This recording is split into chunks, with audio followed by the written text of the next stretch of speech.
Good morning. It's a great joy to be here once again with so many friends. The question that was posed, is peace possible? My faith-filled answer is yes. We as humanity have seen progress in curbing so many forms of war and can hope for far more as we look ahead. We live in an era where we have gifts that human societies have never known before. The pragmatic, realistic hope that every child that is born can realize a true right, a respected right to health, education, and opportunities. But there is so far to go. Listening to passionate calls for peace at interreligious meetings and non-religious meetings in recent weeks, I recognize ambiguities and ambivalence that surround the ways that peace is understood in our contemporary lives by religious, interreligious, and non-religious communities alike. And as with so many issues today, the COVID-19 emergency shined new light on both perceptions and realities. This morning, I want to explore both how I see changing understandings of what many among us aspire to when we speak of peace, and where the responsibilities lie to move forward. Contrasting images of war and peace are deeply ingrained in human understanding. Children play with toy soldiers, fight battles, and translate instinctive aggressions into imagined but violent contexts. History is told as narratives of wars fought, and peace made. Virtues that are linked to battle shape values and how virtue and courage are defined. They distort relationships between men and women. Shakespeare's King Henry V admonishes his soldiers on the eve of a great battle at Agincourt.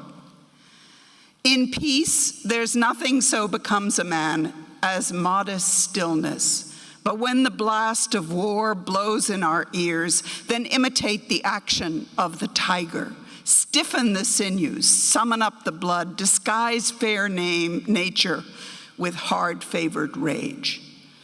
And now set the teeth and nostrils, stretch the nostrils wide. Thus, many virtues are associated with war and with military culture, bravery, loyalty, discipline to start with.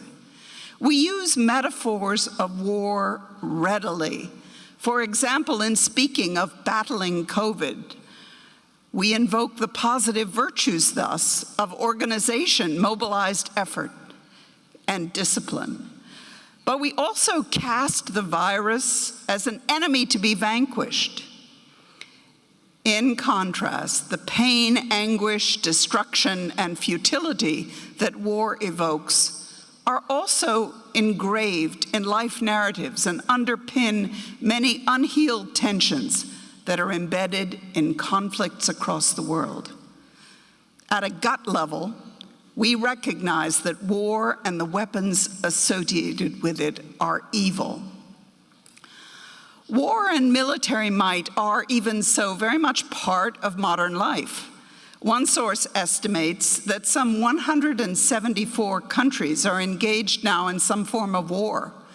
The United States military budget in 2019 was $686 billion, and global military spending in 2020 was around $2 trillion. Far more important is the bitter pain of conflicts and dashed hopes that rage in far-apart places. South Sudan, Myanmar, DRC, Venezuela, and too many other places. Violence is unimaginably brutal, and it can escalate today in minutes, fires leaping boundaries in, it seems, seconds.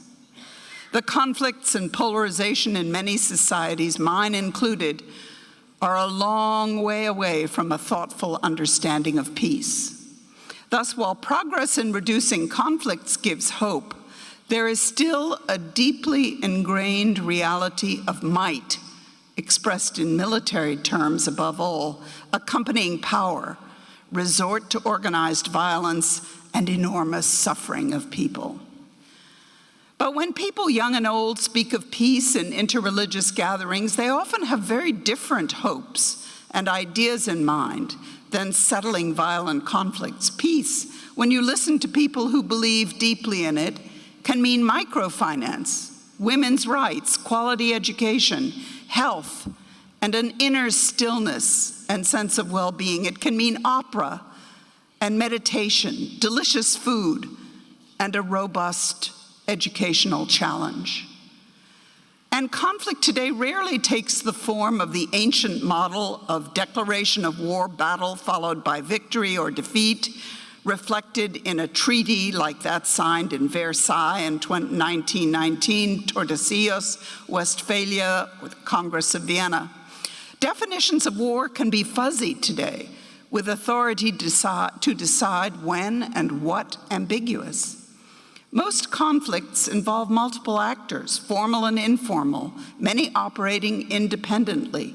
Messy motives, involvement of civilians, and uneasy boundaries between war and peace. Suffering is wide and deep, but that of women and children gives special pain. Peace today is rarely guaranteed by a document hammered out around a table of some sort by wise men, almost exclusively up to now. Peace is, as the community of Sant'Egidio knows so well, built and rebuilt time and time again, grounded in addressing pain and conflicts, new and old, involving countless groups. Patience and persistence are vital prerequisites for this modern task of building peace. So what is the modern ideal of peace, and how might it demand a recalibration of images and language?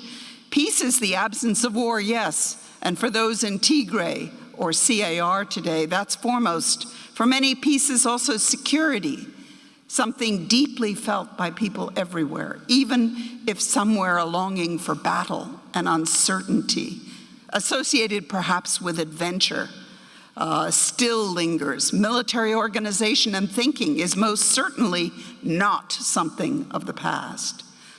Peace is a mundane thing, again starkly highlighted by the COVID crisis. Good governance matters, and that means honest service, battling corruption with vim and vigor, and truly giving priority in reality, which means attention and budgets to the most vulnerable among us.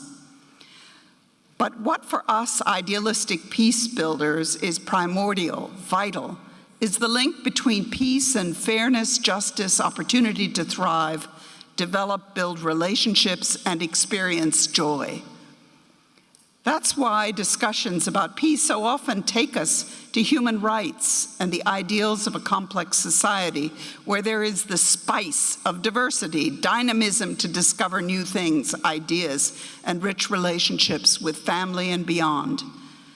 Today, peace is inextricably linked to human development, public health, and to care of the planet.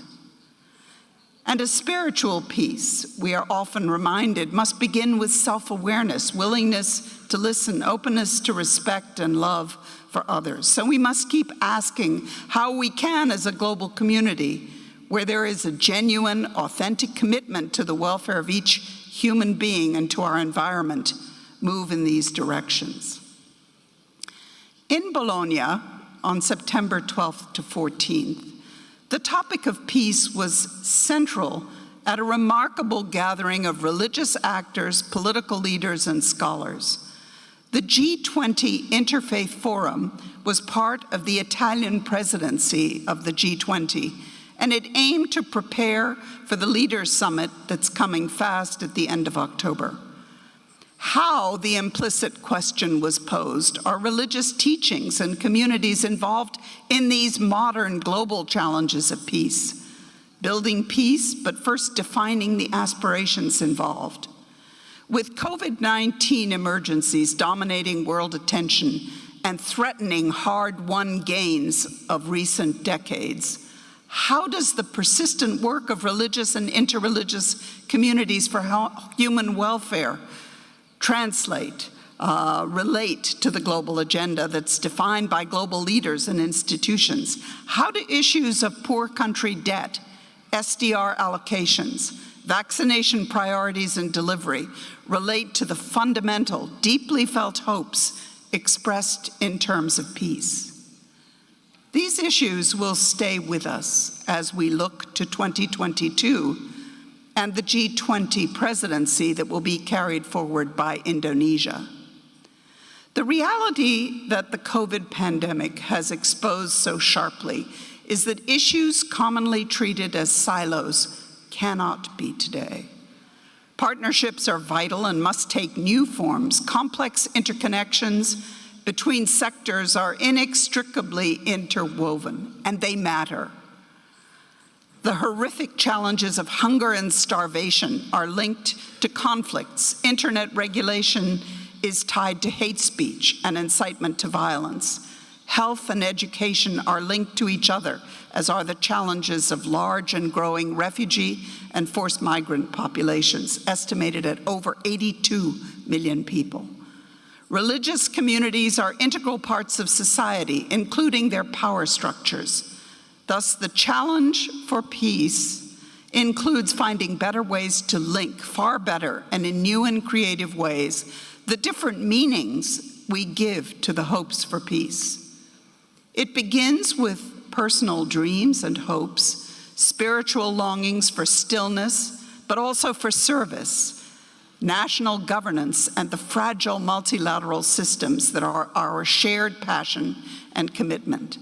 As we reflect in different interfaith settings, it may be helpful first to be more aware and more cautious in using the metaphors and language of war. And second, even as we appreciate the richness of meetings encapsulated in the word peace, meanings encapsulated in the words peace, pace, paz, shalom, that we link the different elements, the senses, in ways that speak across sectors and cultures, but also are clear and disciplined in linking the rhetoric and promise to action. We can and we must believe that peace is possible and that we have teachings and wisdom and technologies that can help us to achieve the modern as well as the ancient hopes for peace in our time. Thank you.